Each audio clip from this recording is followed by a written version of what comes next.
ನಿಮ್ ಮನೆ ಬಚ್ಚಲ್ ಮನೆ ತರ ನಮ್ ಬಚ್ಚಲ್ ಮನೆ ದೊಡ್ಡದಾಗಿಲ್ಲ. ಗ್ರ್ಯಾಂಡ್ ಮಾ, ಬಚ್ಚಲ್ ಮನೆ ದೊಡ್ಡದಿದ್ದು ನಾನೇನ್ ಸಂಸಾರ ಮಾಡ್ಬೇಕಾ? ಇಲ್ಲಿ ಮನ್ಸು ದೊಡ್ಡದಾಗಿರ್ಬೇಕು, ಅದು ನಿಮ್ಗಳಿಗಿದೆ, ಅಷ್ಟು ಸಾಕು. ಚಿಕ್ಕ ಯಜಮಾನ್ರೆ ಬಹುತ್ ಚೆನ್ನಾಗಿ ಮಾತಾಡ್ತೀರಾ. ನಮ್ಮ ಮಯೂರಿ ಕುತ್ತಿಗೆಗೆ ಚಿನ್ನದ ಸರ ಹಾಕ್ಸಿದಿರಲ್ಲ, ಅದ್ ನೋಡಿ ಖುಷಿ ಆಯ್ತು. ಅವಳೆಲ್ಲಿ ಅರ್ಶದಾರದಲ್ಲೇ ಇದ್ಬಿಡ್ತಾಳು ಅಂತ ನೋವಾಗಿತ್ತು.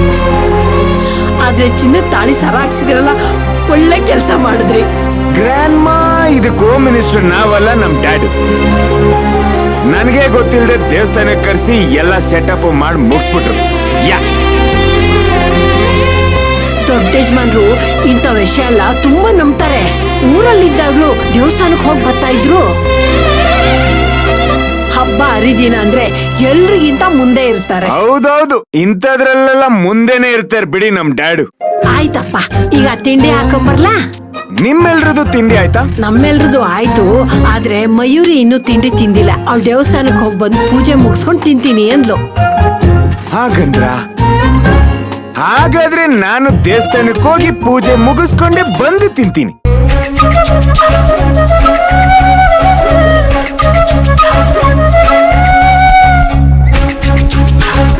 ಚಿಕ್ಕ ಯಜಮಾನ್ರೆ, ನಿಮ್ಗೆ ಹಸ್ಕೊಂಡಿರೋದಕ್ಕಾಗಲ್ಲ ಅಂತ ನನಗೆ ಗೊತ್ತು. ಮೊದಲು ತಿಂಡಿ ಮಾಡ್ಕೊಳ್ಳಿ. ನೀವ್ ಜೊತೆ ಇರ್ತೀರಲ್ಲ, ಅಭ್ಯಾಸ ಆಗತ್ತೆ ಬಿಡಿ.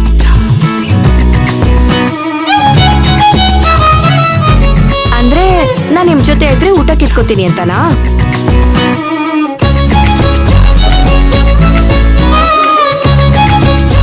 ನೋಡಿ ಗ್ರ್ಯಾಂಡ್ ಮಾ, ನಾನೇನೋ ಮಾತಾಡಿದ್ರೆ ಇವರೇ ಏನೋ ಮಾತಾಡ್ತಾರೆ. ಮಯೂರಿ, ಗಂಡನ್ಗೆ ಸ್ವಲ್ಪ ಮರ್ಯಾದೆ ಕೊಟ್ಟು ಮಾತಾಡು. ಗಂಡ ಅಂದ್ರೆ ದೇವ್ರ ಸಮಾನ ಕಣೆ.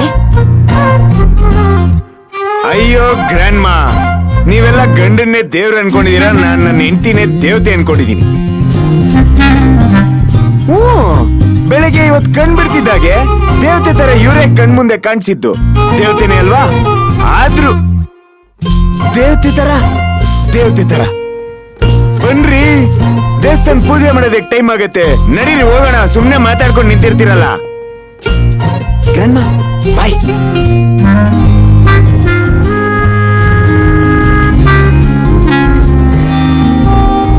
ಒಳ್ಳೆ ದೇವ್ರಂತ ಹುಡುಗ. ತಪ್ಪಾಗಿ ಮದ್ವೆ ಆದ್ರೂನು ಹೆಂಡತಿನ ಚೆನ್ನಾಗಿ ನೋಡ್ಕೋತಾನೆ.